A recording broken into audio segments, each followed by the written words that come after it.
அதாவது எப்பவுமே நமக்கு தெரியும். ஒரு வீரமான விஷயம் அப்படின்னா, செஞ்சுட்டே இருக்கணும். செய்து முடிக்கணும் அப்படிங்கிற மாரி இருக்கும்.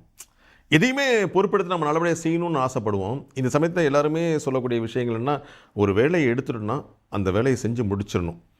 முடிக்காம வரக்கூடாது அப்படிங்கிறதுக்கு ஒரு படி மேல போய் என்ன சொல்லுவாங்கன்னா, எப்பவுமே நான் கேட்கிறது தான்.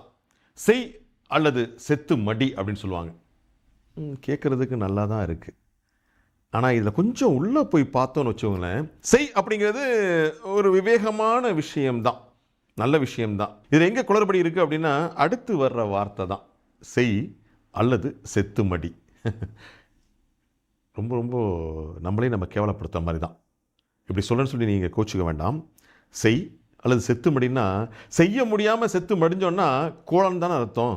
நம்மளால ஒண்ணும் ஆகலன்னு தானே அர்த்தம். இந்த மாரி திங்க் பண்ணாதீங்க. இப்ப நான் சொல்ற மாரி திங்க் பண்ணி பாருங்களேன். எந்த விஷயமா இருந்தாலும் உங்ககிட்ட ஒரு உத்வேகமும், ஒரு துணிச்சலும், ஒரு தைரியமும், ஒரு வீரமும், ஒரு விவேகமும் கண்டிப்பா வரும்.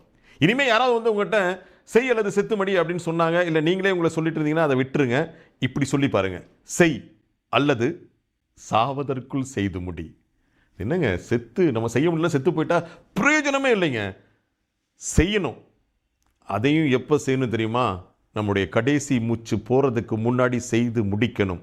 அதுதான் செய் அல்லது சாவதற்குள் செய்து முடி அப்படின்னு நீங்களே உங்களை சொல்லி பார்த்தீங்கன்னு வச்சுக்கோங்களேன், எல்லா விஷயத்தையும் ஈஸியா செஞ்சு முடிச்சிடலாம். நாளைக்கு பார்ப்போமா?